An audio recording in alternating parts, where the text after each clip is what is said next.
7 minutos, seguimos haciendo el mostrador en la clave en este miércoles 2 de junio. En su cuenta pública, el presidente Sebastián Piñera propuso impulsar un amplio acuerdo para aumentar la recaudación fiscal, eliminando muchas exenciones tributarias. Sobre este último punto detalló que representan miles de millones de dólares y muchas no se justifican, especialmente las que favorecen a grupos de mayores ingresos. Vamos a conversar de esto a esta hora con Andrés Osandón, abogado experto en temas tributarios. Muy bienvenido a El Mostrador en la Clave. Hola Macarena, hola Federico, ¿cómo están? Hola, muy buenos días Andrés.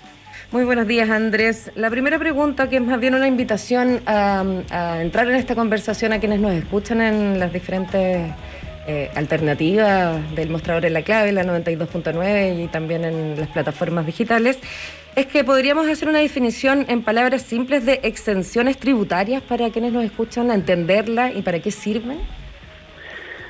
Sí, perfecto Macarena. Mira, a ver, las exenciones tributarias son disposiciones establecidas en la ley, en distintos cuerpos normativos, ¿ya? No se encuentran únicamente en la ley de la renta o en la ley del IVA, la verdad es que están dispersas en distintos tipos de leyes que establecen beneficios tributarios, beneficios que pueden consistir en la eliminación del impuesto que corresponda, su reducción a una tasa preferente o bien la reducción de bases imponibles, ¿ya? En algunos casos también las exenciones pueden otorgar créditos tributarios a contribuyentes. Y todo eso, en definitiva, termina disminuyendo la carga tributaria. Perfecto. Ya, es decir, son ventanas, por decirlo de una forma, ventanas que pueden aprovechar los contribuyentes para pagar menos impuestos por algún motivo, que normalmente tiene una razón histórica cada una de ellas, ¿no? Exactamente, todas ellas han sido establecidas para impulsar ciertas actividades, incentivar ciertas industrias o bien establecer beneficios para ciertos grupos de contribuyentes en función de su actividad, situación socioeconómica y otras razones. Son ventanas, son disposiciones que establece la ley, ¿ya? Ahí es bueno dejarlo súper en claro, no se transforman en actividades de elusión o de simulación.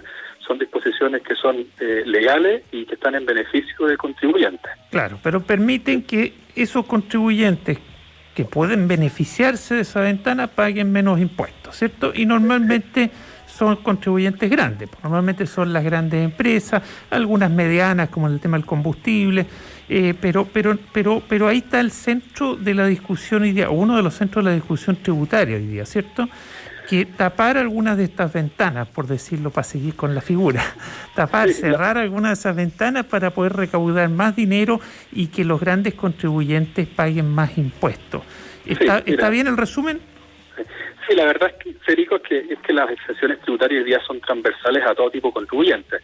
La verdad es que no están orientadas a uno ni a los grandes, sino que uno puede encontrarse con exenciones tributarias en beneficio de personas, en beneficio de pequeñas y medianas empresas y ciertamente de grandes empresas. Pero sobre todo las grandes empresas, Andrés, porque son los que tienen asesorías tributarias, ¿no? Son los que pueden contratar consultoras que les permiten usar bien las exenciones y son los que tienen más plata. Por ejemplo, la famosa exención de las utilidades en las operaciones de bolsa, en compra-venta de acciones. ¿Quién tiene acciones en la bolsa de comercio? La gente con más dinero, ¿no? A eso nos referimos. O sea, lo que es importante aclarar, que hay exenciones tributarias que se justifican, que son para personas naturales o para el apoyo a las pymes, pero también aquí hay muchas que, como se dijo en la cuenta pública, no se justifican. Y de esas podríamos hablar y ya detallar, que ya tienen que ver más con materia de empresas más grandes, digamos. Sí, como comentábamos, ciertamente las exenciones se establecen en ciertos contextos para incentivar ciertos negocios y a algunos tipos de contribuyentes, y es sano que los países, los gobiernos, los estados, de tiempo en tiempo vayan revisando su necesidad, ¿ya? Si cumplieron su objetivo o no, si lo siguen cumpliendo, y si no lo siguen cumpliendo o ya se alcanzó el objetivo, poder reducir su alcance o derechamente eliminarla. Eso. Y ahí hay algunas... hay algunas donde ya hay ciertos acuerdos en la clase política, ¿cierto? ¿Cuáles deberían eliminarse? Claro, ¿dónde está el acuerdo ya? Claro, porque hay acuerdos que no están que no son mayoritarios para efectos de aumentar impuestos en ciertas áreas, ¿cierto? Pero Y respecto de exenciones tributarias, pareciera que hay acuerdos transversales para eliminar algunas. ¿Cuáles serían, como dice Macarena? Mira, a ver, en esta agenda de mínimos comunes que se ha estado negociando este último mes, uno puede encontrar ciertos puntos en donde habría acuerdos. Uno de ellos es justamente la exención a la ganancia de capital por mayores valores de acciones que se transan en bolsa. Ahí aparentemente habría un punto de acuerdo entre oposición y gobierno, dado que ese punto en particular estaría en ambas agendas, tanto de la oposición como del oficialismo. Hay también, por lo que uno puede apreciar en la prensa, cierto consenso a propósito del beneficio a las empresas constructoras, en donde se les reembolsa parte del IVA que ya incurren en la construcción. Se entiende que ese beneficio hoy día puede ser eliminado y los recursos asociados a ese beneficio ser focalizados en aquellos contribuyentes que puedan, en el fondo, obtener estos recursos adicionales para acceder a vivienda. Entonces ahí ya tenemos dos exenciones que en términos de recaudación son significativas, que una vez eliminadas podrían permitir allegar más recursos al Estado. Ahora bien, ese es a grandes rasgos el acuerdo. Ciertamente que la bajada práctica requiere análisis y requiere gradualidad.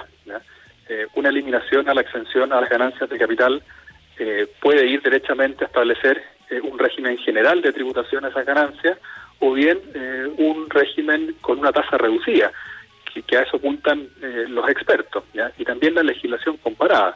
Uno se encuentra en países similares a Chile, en donde ese tipo de ganancias tributan con tasas entre el 5 y el 15%, y muchas veces se distingue al tipo de contribuyente o inversionista, y también según el tiempo en que se mantuvo esa inversión, porque ciertamente es diferente si esa inversión fue meramente especulativa, se adquirió un día y se vendió al día siguiente, o es de largo plazo, en donde no hay un ánimo especulativo, sino que derechamente de inversión.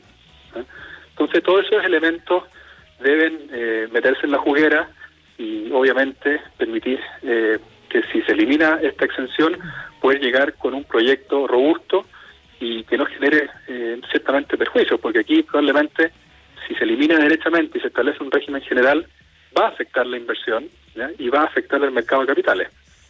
Buen punto, en el sentido que tiene que haber una ecuación, ¿cierto?, que no afecte o afecte poco la inversión. Estamos conversando con Andrés Osandón, abogado experto en temas tributarios. Andrés, aparte de estas dos exenciones, que no sé si tú has escuchado si está cuantificado cuántos ingresos adicionales podría recaudar el fisco, ¿qué otras exenciones sería bueno revisar desde tu expertise? A ver, respecto de estas exenciones, la cuantificación, es difícil, hay ciertas estimaciones. A propósito de la exención a las ganancias de capital, se habla cerca de 250, 300 millones de dólares, pero ciertamente que eso es difícil de estimar, entendiendo que muchas veces hay ganancias y en otras veces y en otras oportunidades hay pérdidas, y eso va a producir también un cambio al régimen. Ciertamente que las ganancias se van a compensar con las pérdidas que puedan producir estos mismos contribuyentes o inversionistas. A propósito de exenciones adicionales, por ejemplo, renta presunta, por ejemplo, el impuesto al diésel. Sí, ahí hay alternativas. Se ha hablado a propósito de la renta presunta, que hoy día, dicho sea de paso, está bien limitada. Beneficia a 3 tipos de actividades, y en la última reforma del gobierno Michelle Bachelet, esa renta presunta terminó siendo aplicada a contribuyentes con ventas muy inferiores.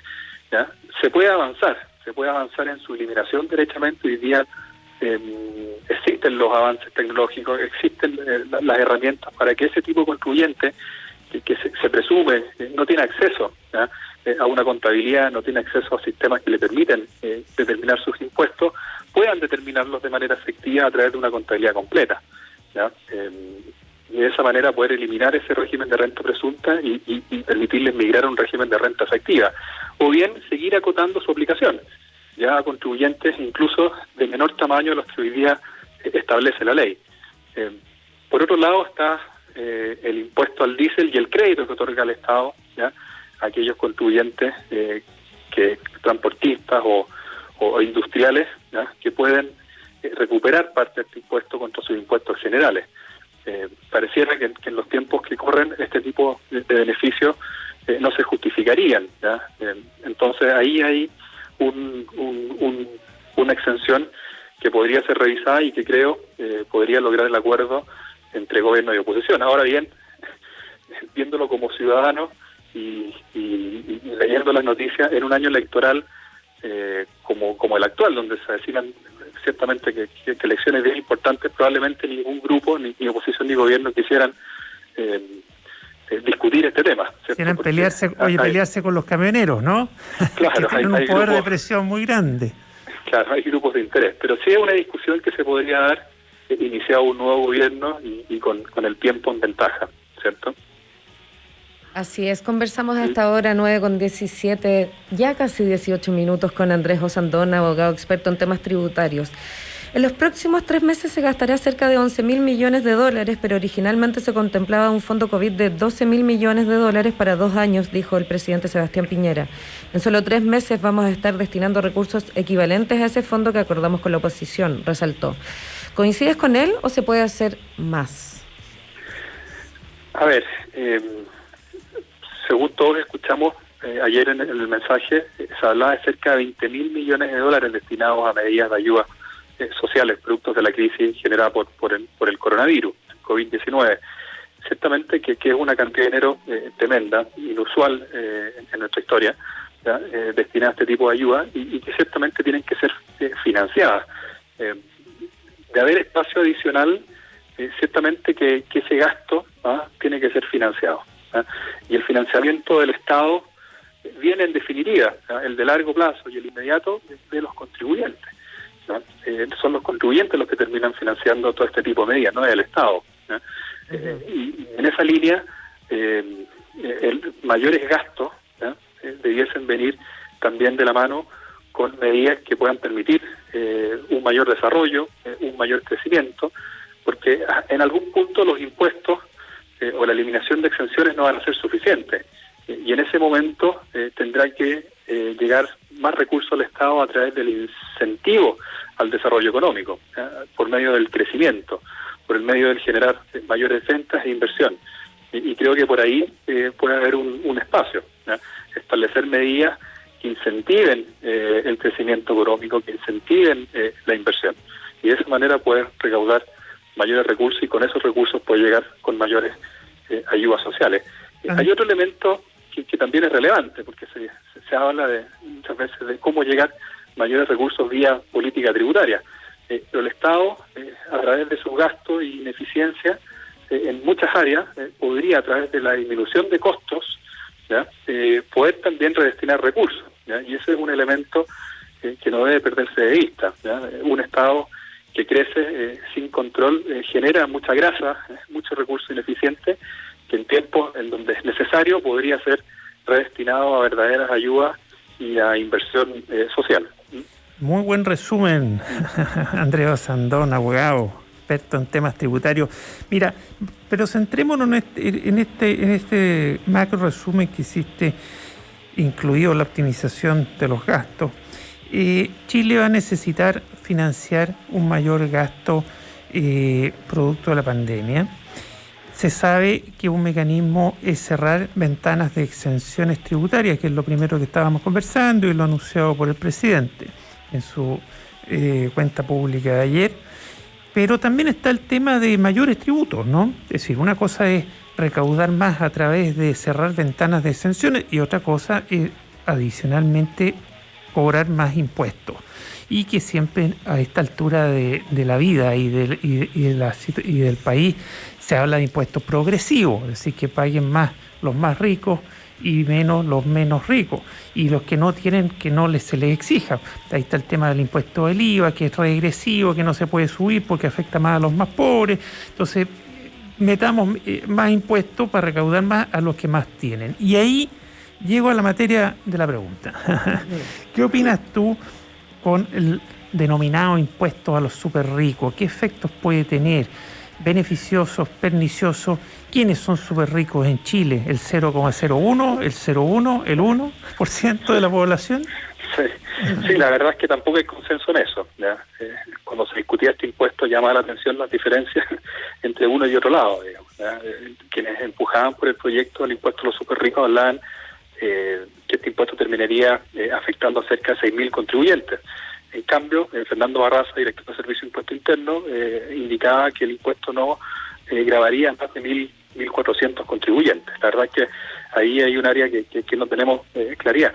Pero en el fondo, ¿ya? Y respondiendo a tu pregunta, Federico, a ver, yo no estoy de acuerdo con un impuesto de esa naturaleza, ¿ya? Yo creo que hay medidas más eficientes, menos disruptivas, ¿ya? Que podrían permitir allegar recursos por cantidades similares incluso, ¿ya? A este impuesto que ciertamente genera un ruido innecesario en tiempos en donde requerimos, ¿ya? De inversionistas, requerimos de capital.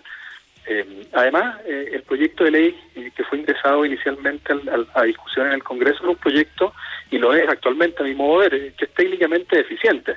Es técnicamente eficiente desde la política tributaria y también es eficiente a propósito de la discusión constitucional que se puede dar si uno considera que en rigor el Parlamento, el Congreso, no tiene iniciativa de ley para establecer tributos, sino que esta recae únicamente en el Ejecutivo.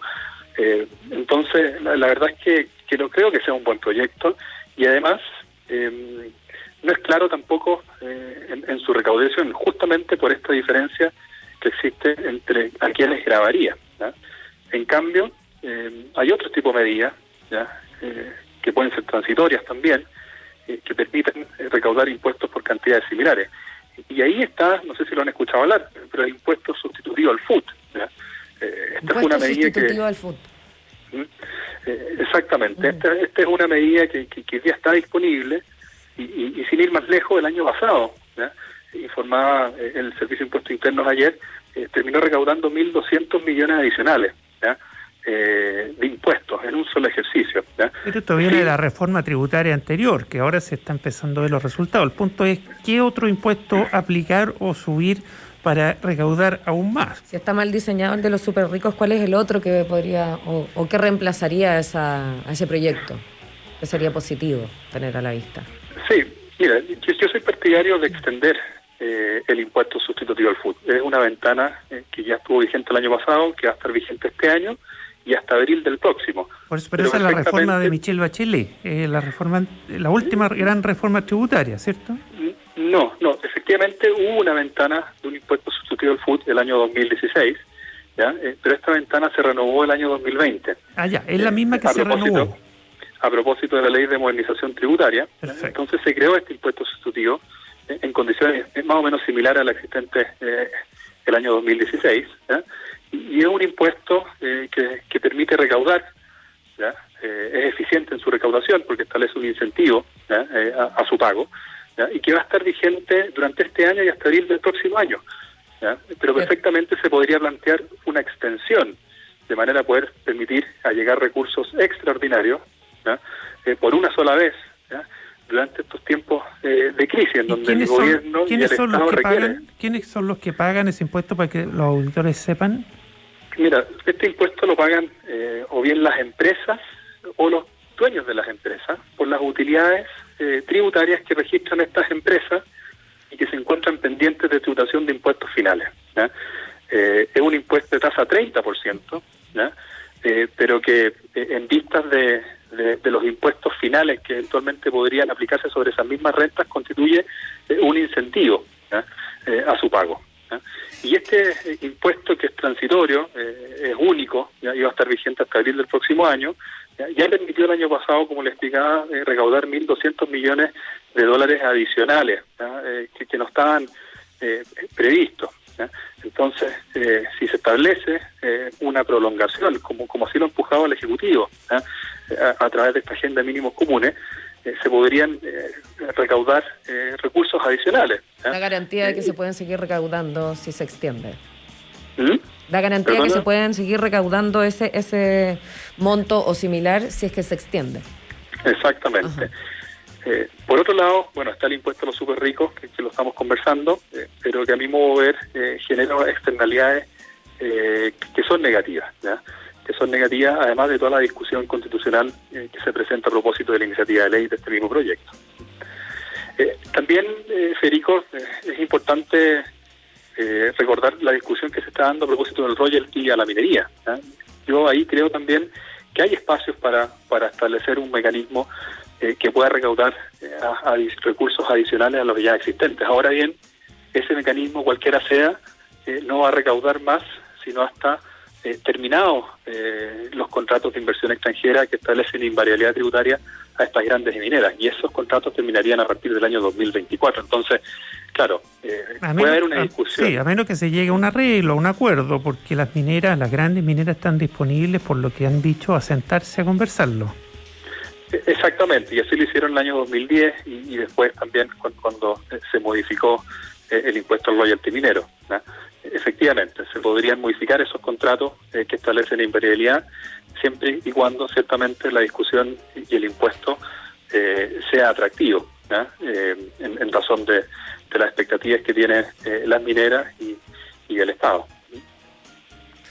Perfecto, te agradecemos esta conversación, Andrés Osandón, abogado experto en temas tributarios, por bajar un poco a la cancha común, temas que a veces se nos complejiza entender, así que... Son áridos, pero necesarios de entenderse por la ciudadanía, ¿cierto? Sí, y la verdad que este año va a ser un año con harta discusión tributaria, ya lo anunciaba el presidente ayer a propósito del acuerdo, que buscan impulsar para justamente eliminar o restringir o reducir las exenciones tributarias que estábamos conversando.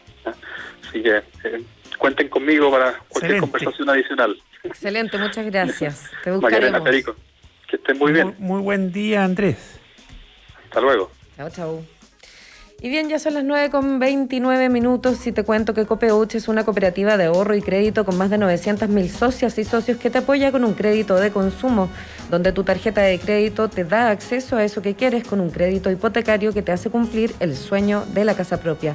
Eso es Copeuch, el lugar donde todos ganan. Conoce su oferta de productos y servicios en copeuch.cl y en el mostrador.cl, en radiolaclave.cl y en la 92.9 sigues escuchando El Mostrador en La Clave. Vamos a la última pausa y ya volvemos. Estamos presentando El Mostrador en La Clave. Información con la independencia que nos caracteriza.